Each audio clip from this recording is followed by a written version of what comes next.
Not one person from my family came to my graduation, but they expected me to forgive them later. They chose a trip with my brother instead, then blew up my phone, with 37 missed calls the moment they realized what they'd lost. My name's Adrian. I'm 23, and for as long as I can remember, I've been the background child in my family. Not the black sheep, exactly, more like the invisible one.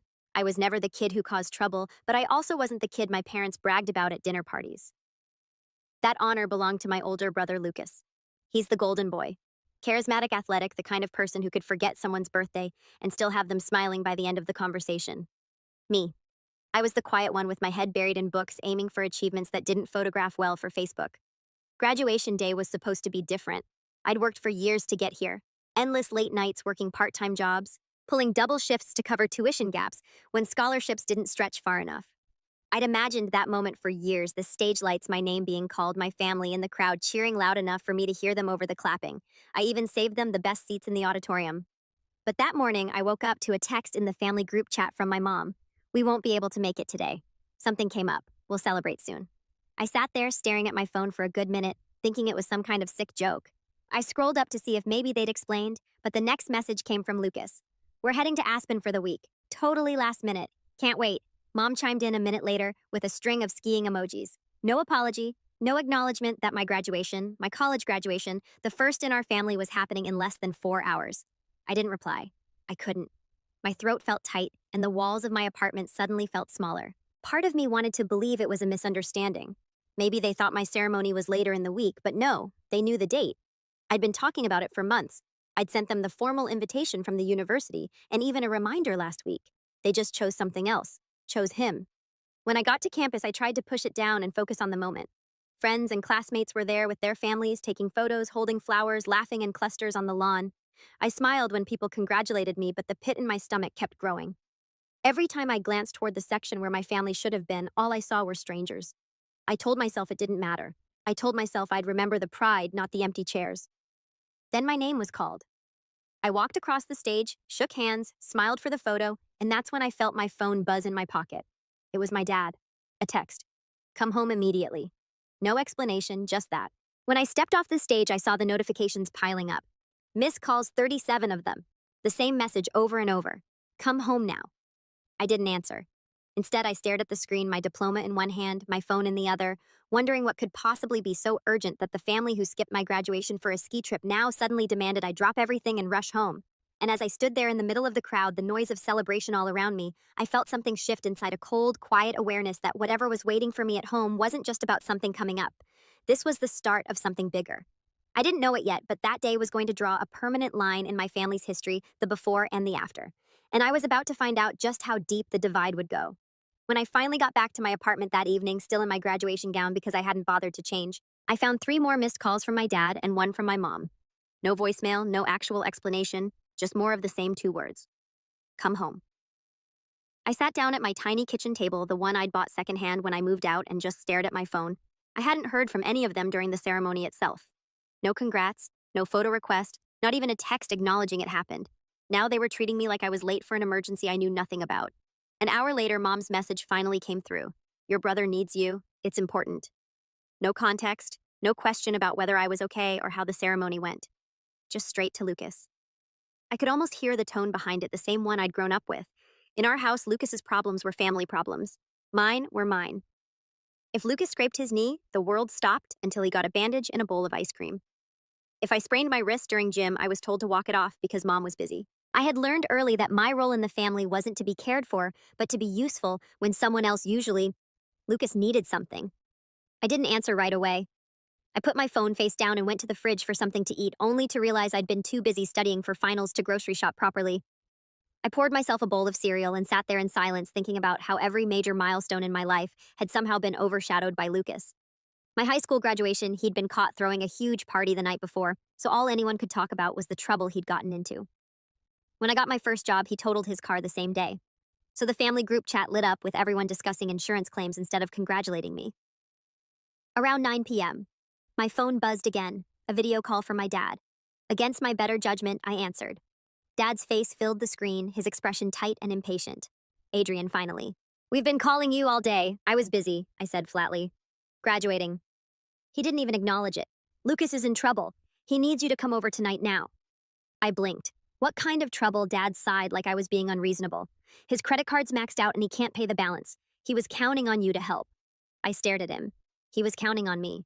I didn't even know about this until 10 seconds ago. You're good with money, Dad said, as if that explained everything. You've been working all through school saving up. Lucas wouldn't ask if it wasn't serious. I felt my jaw tighten. You skipped my graduation to go skiing, and now you're asking me to bail him out. It wasn't about skiing, Dad said quickly.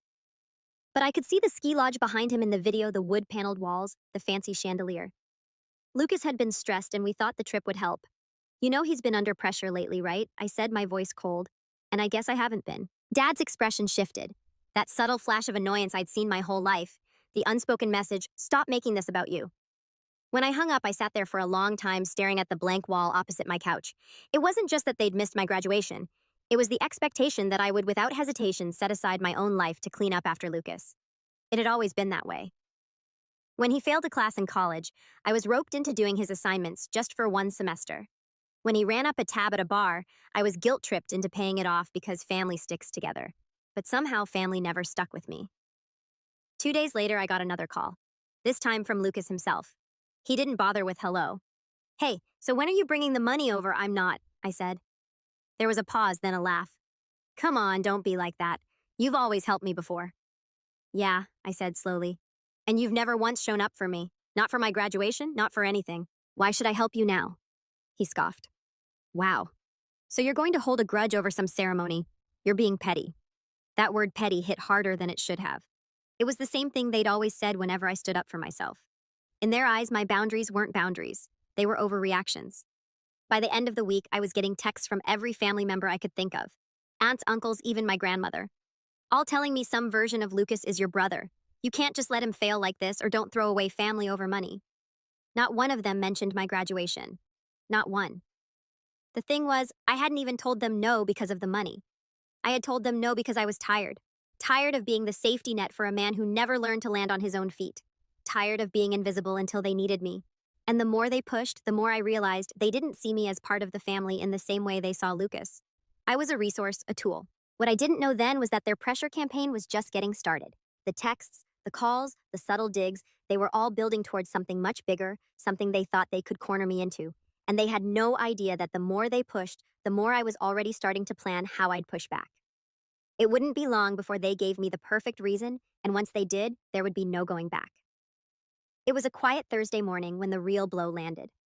I had just finished sending out a few job applications, the kind of positions I'd been dreaming about throughout college, when I got a call from my bank. The woman on the other end was polite but concerned. Mr. Rivers, I just wanted to confirm a large transfer request we received from your account earlier today. I sat up straighter. Transfer request, I haven't authorized anything. She read off the details. Nearly $4,800 set to be wired to a joint account in Lucas's name. My stomach dropped. Cancel it, I said immediately. That's what I thought, she replied. It was initiated online from an IP address registered at your parents' home. I didn't need a detective to piece it together. My parents had my old banking login from years ago back when I was still in high school, and they insisted on keeping an eye on things. So I wouldn't overspend. I'd never change the password because I trusted they'd never use it without my consent. I guess that trust was misplaced. I ended the call shaking not just from anger but from the quiet bone-deep realization that they'd crossed a line I couldn't ignore. This wasn't asking for help. This wasn't even guilt-tripping. This was theft, plain and simple. And it wasn't even just about the money. It was about the fact that they felt entitled to take from me without asking. Because in their eyes, it wasn't really mine to begin with. Before I could even process what to do next, my phone buzzed again. This time it was a text from Lucas. Thanks for covering it, man. I'll pay you back when I can. A winking emoji followed like it was some harmless joke between brothers. I didn't reply. My hands were too tight around the phone knuckles white. I thought back to every moment they'd made me feel small. Every time my achievements were sidelined. Every time I was told to be the bigger person while Lucas got away with anything. Now it was clear they didn't just expect me to pick up the pieces when he messed up. They believed I owed it to him. I called my mom. She answered cheerfully like nothing was wrong. Adrian, we were just talking about you. You should come by this weekend. Did you authorize a transfer from my account? I asked, my voice sharper than I intended. There was a pause. Not the pause of someone confused, but the pause of someone figuring out what excuse to use. Oh, sweetheart, we knew you'd help your brother. He's in a tight spot. And we didn't want to bother you with the details while you were busy with school things. You stole from me, I said. Her tone hardened instantly. Don't be dramatic. We're family. It's not stealing when it's for someone you love. Something inside me shifted at those words. For years, I'd let that twisted version of love dictate how I was treated. But in that moment, it hit me. Their definition of love was just a word they used to excuse taking whatever they wanted from me. I hung up before she could say more. The silence in my apartment was so sharp it felt like it had edges. My diploma was still leaning against the wall where I'd left it after graduation, unframed, unopened. I stared at it, and I realized it wasn't just a piece of paper. It was proof. Proof that I'd built something for myself despite them, despite being constantly overlooked, despite being treated like a backup plan for their favorite son. That night, I changed every password I had, bank accounts, email, everything. And as I did, I thought about the 37 missed calls on graduation day, the way they'd made my milestone about Lucas's ski trip, the entitled assumption that my hard-earned money was theirs for the taking. They had taken the first shot. They had made it clear they weren't going to respect any boundary I set. And I had a feeling they thought I'd just fume quietly and then forgive them like always. They were wrong because this time they hadn't just hurt me. They'd given me a reason, a perfect reason to finally stop playing the role they'd assigned me. And in the days ahead, that reason was going to be the fuel for something they wouldn't see coming. What I didn't know yet was how far they were willing to push me before I acted. But I was about to find out. The next couple of weeks felt like moving through heavy fog.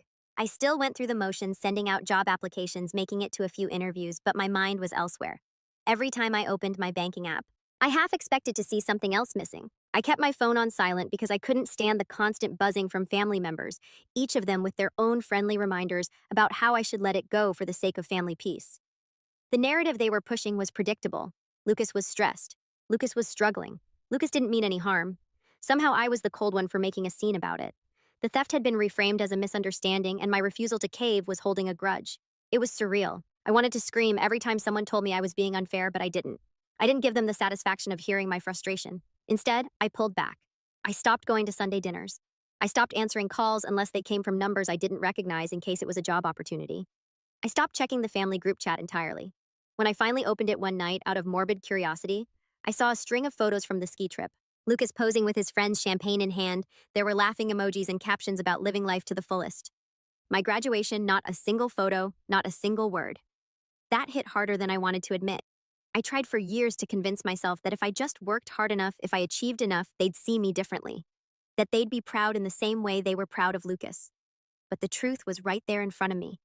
I could cure a disease, and they'd still find a way to make it about him. My finances were tight now. Graduation had already drained most of my savings, application fees, rent, basic living costs. And while the bank had canceled the transfer before it went through, there had still been processing fees and a hold on my account for days. I had to scrape by with what I had left. I skipped meals more than I wanted to admit. My apartment felt colder, emptier. It was the first time in years I felt truly alone. Not just without company, but without the illusion of support. The worst part, my degree should have been opening doors, but without any real connections or family backing. I was just another resume in a pile. Every rejection email was another reminder that I was on my own now, that if I fell, there was no one who'd catch me.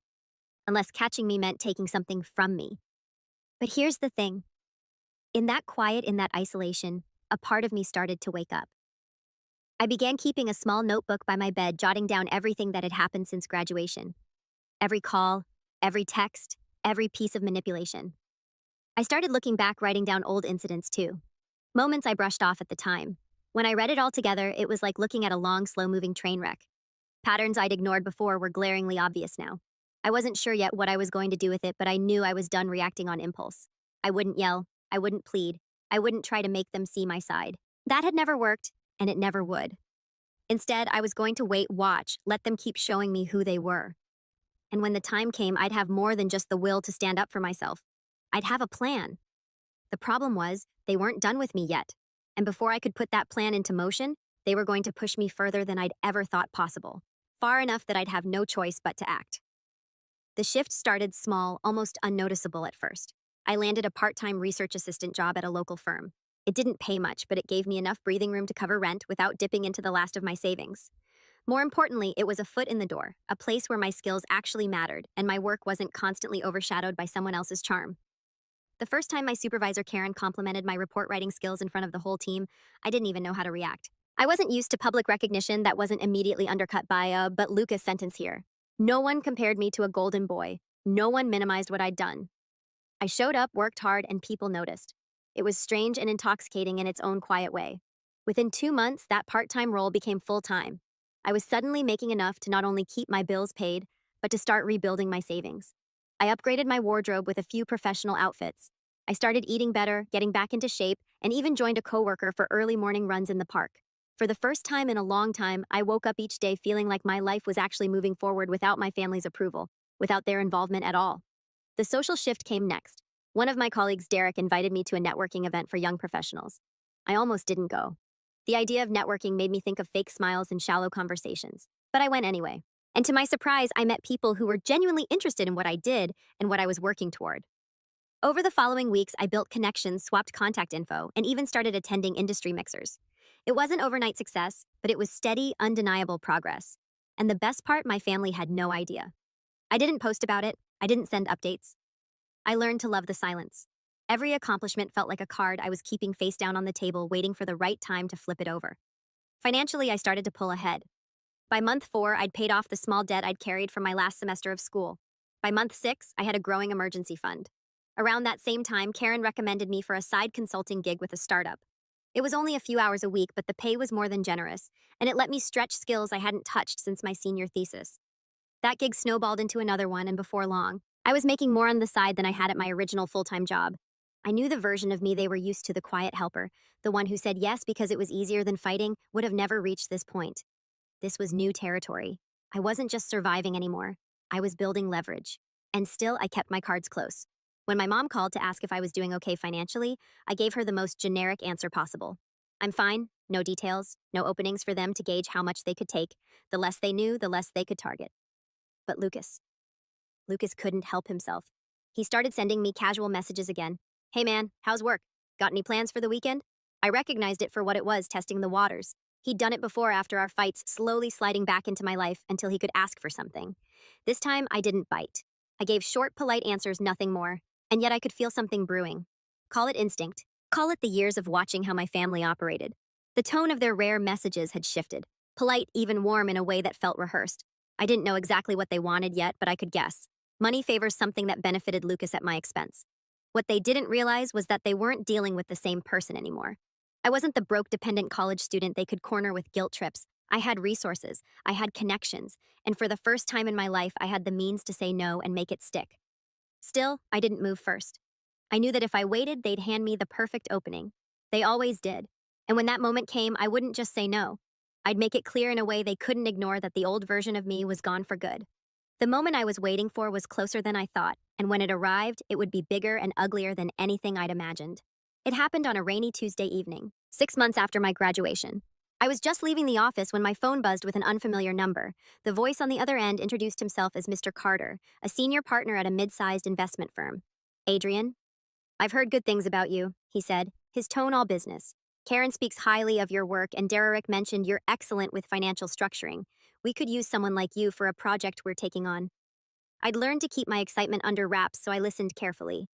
The project turned out to be a full-scale portfolio restructuring for a local chain of boutique hotels.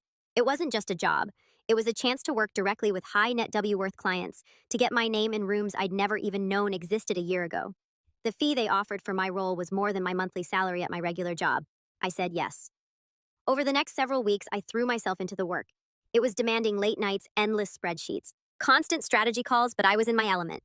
My input started to shape decisions. The chain's owner, a sharp but personable man named Michael Reeves, took notice. You're not just good with numbers, he told me one night over dinner with the project team. You understand how people think. That's rare. I didn't know it then, but Michael would end up being one of the most valuable connections I'd ever make. He had deep ties to the local business community and was well respected in circles my family couldn't even dream of entering. While all this was happening, I was also gathering information.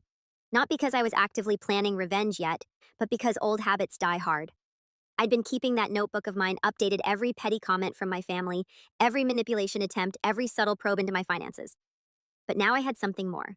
Through casual conversations with family friends at networking events, it's amazing what people will share over a glass of wine. I learned that Lucas had been trying and failing to get backing for a business venture.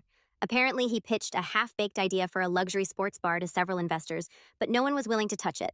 One comment stuck with me. If he can't get someone to co-sign a loan soon, he's sunk. Your parents are really stressed about it. I tucked that away in the back of my mind. I knew my family well enough to see the pattern forming. At some point, they try to present this sports bar as a family opportunity, spinning it as a chance for me to support my brother's future. They'd push hard frame it as an investment, maybe even try to guilt me by saying it would unite the family, and they'd assume I didn't know how bad Lucas's situation really was. Meanwhile, my own position kept improving. When the hotel project wrapped, Michael pulled me aside. You ever thought about starting your own consulting business? You've got the skills, and I've got contacts who'd hire you tomorrow. The idea lit something in me. Within a month, I'd filed the paperwork for my own small firm. It was still just me and a laptop in my apartment, but I had my first 2 clients before I even finished setting up the website. By the end of that quarter, I'd made more than I'd earned in an entire year at my first job.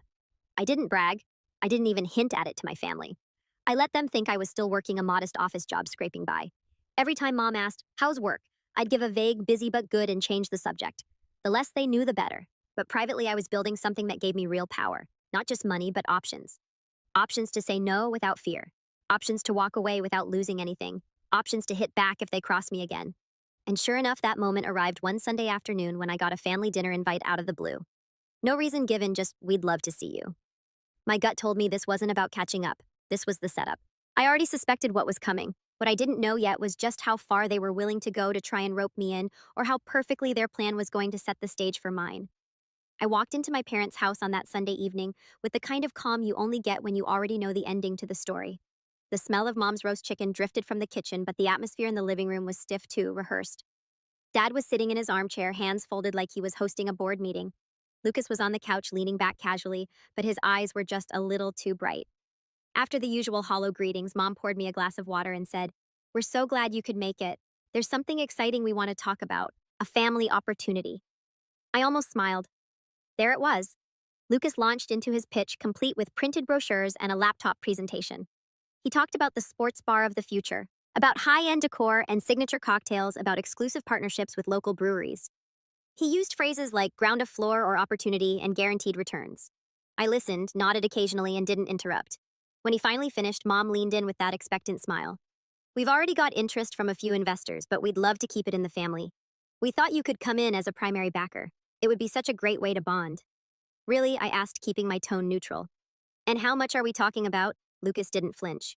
150,000 to start. But you'd own 30%. Huge upside, man. I set my glass down and leaned forward slightly. That's a big ask.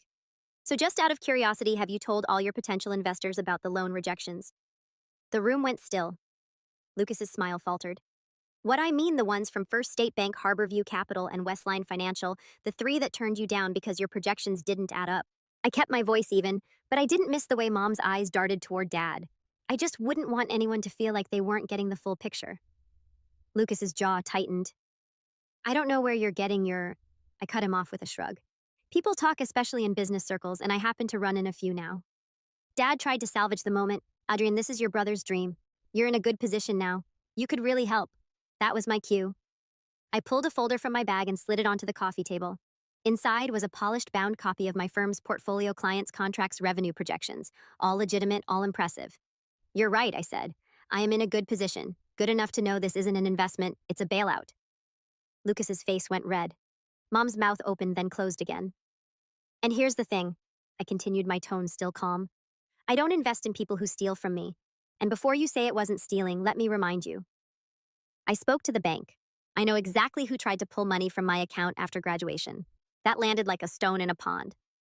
No one moved. I stood, tucking the folder back into my bag. "From now on, I'm done being your safety net. I'm not your investor, your ATM, or your fallback plan. Whatever hole you've dug, you can climb out of it yourselves."